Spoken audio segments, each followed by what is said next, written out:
Maybe it is time we start asking basic questions about the speeches made by public office holders and hold them accountable for abominable comments, which is more than enough to rip apart the core of unity that exists in the country. Or maybe we should take these comments with a pinch of salt because they are quite good at reading speeches rather than making them. So it is possible that whatever it is they read was not proofread before it hits the media. That should be the only acceptable excuse. How can a minister say that there are no poor people in the south and only poor northerners will be considered for the federal government cash transfer to alleviate the intricate suffering of Nigerians during this period when there is a lockdown from all major activities in the country at the moment?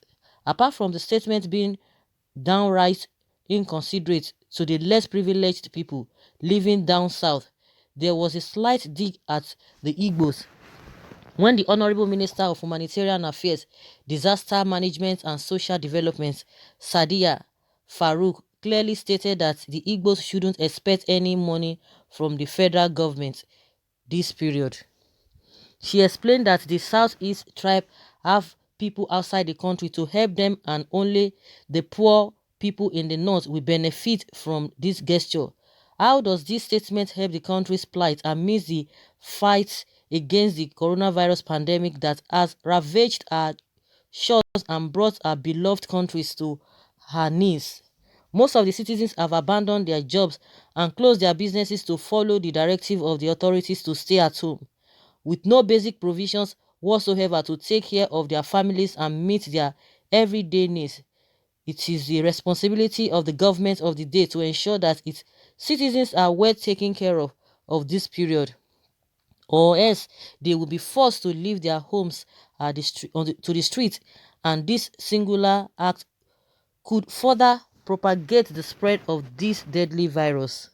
This is not a time to call out tribes or make statements that we like Nigerians, but rather a period when we should all unite to fight the common enemy COVID-19 and ensure we have the rapid spread of the virus in check so that we can all return to our jobs and businesses in no distant time.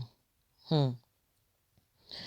So guys, I've been hearing this statement, for some time now, for some hours or since yesterday. But I'm just like, is it possible that this woman would make such a statement? But the thing is coming, reoccurring and reoccurring, and people have been talking about it, and there's no debunk anywhere, there's no denial anywhere that she never says so, and that is what has been happening. And judging from where they started this cash transfer from, they are not even transferring anything. They say forget BVN, they are giving it one-on-one to people. How do you now know the poorest of the poor in this country and making such statements? I don't understand, because these people, like, they always create problems. Once they create problems, then when people start reacting, then they will have to be looking at the reactions of people but not minding what they have started from the beginning. And the same statement the president made when he newly came in as the president in 2015, saying that those who gave him 97% and 5%, he knows how to handle them. And since then, that was when a lot of things have been coming up and what have you. They've shown he has already set the precedent before now. It's unfortunate that this kind of statement will be coming, and most especially the areas at which even the federal government itself said there should be lockdown. They ought to have started from those places, not even started from those places. At least it should be at the same, they should have started at the same time, because that's what I even said in one of the previous video I made. They should start at the same time, because this issue of because to me, it's corruption in its own. It's corruption. How can you tell me that we don't have a less privilege in all parts of the country? Is it because they are not always going to be begging? They are not always on the streets, because at least maybe from my own understanding, I know that the people from the north, they are always on the streets begging. But that is not the situation of the southerners. Maybe that is what they mean by the poorest of the poor. How can it be poorest of the poor? Everybody is supposed to be part of it, because in as much people are paying taxes, even those who are working with the government, those who are civil servants, they are working for the government. They are supposed to be compensated in one way or the other. And now you are even basing it on those who are the poorest of the poor. And meanwhile, we have the poor people all over the place. Of course, you might say maybe they are more, in the north, because I don't know whether that is what they believe. But in the sense, in the recent, this thing needs to go everywhere. You need to go across the country. This sharing of it needs to go across the country, because this kind of statement is really uncalled for, and is very unfortunate that this kind of statement will be coming from this particular woman, unless she's going to come out and say, oh, maybe she was misquoted and what have you. But of already, the deed has been done. So it's unfortunate. To me, it's really unfortunate. Let's hear what people are saying, because I know a lot of people will not be happy with this kind of statement.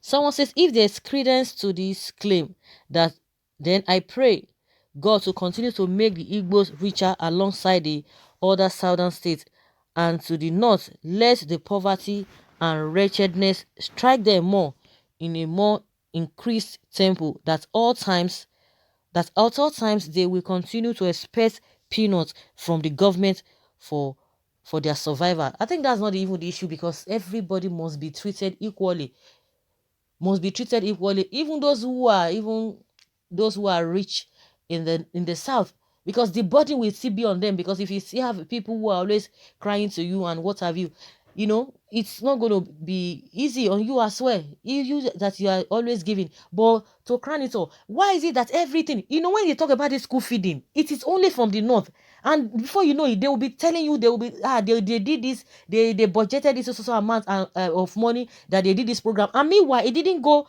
across the country. And the same, this school feeding, and I know that there was a time, some states, they came for her and said, you know because she was not saying, oh, because of because she didn't approve some states, for this school feeding of 18. That was when they started talking about, carrying rumors that she was to be married to the president and all of that.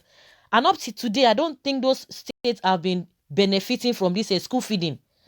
They've not benefited from this school feeding, and everybody will just forget about it. They will start from those areas, and before you know it, they will forget it. If really you are really honest with all these programs, with all these policies and these programs they have always put in place, why can't you give every state, let them at the same time share the money, let them go and handle their case themselves. It's unfortunate. Okay, if you are going to be in charge of the humanitarian and what have you, or the kind of position that she's been given, you are going to be the head. Then you should have people in each state, those who will be representing at various states. That is how it ought to be. Not that they will start from one place, at the end of the day they will stop the whole program, and some people must have benefited. The same thing. It's unfortunate. When the Biafrans will start talking now, they will say they don't start again. No, these are the reasons why these people are always complaining, and people will tell you, let them go and sit down, let them go and sit down. You see what is happening now. This kind of a thing will be happening, and you expect people to continue to be clapping for them. It doesn't work that way. It doesn't work that way. Because when it comes to taxes now, when it comes to the resources and what have you, everybody will contribute. But when it comes to sharing formula, some people will be excluded. And someone says here that with this, let perpetual poverty remain among their generations and be their portion now and forever. Amen. They are not even bothered.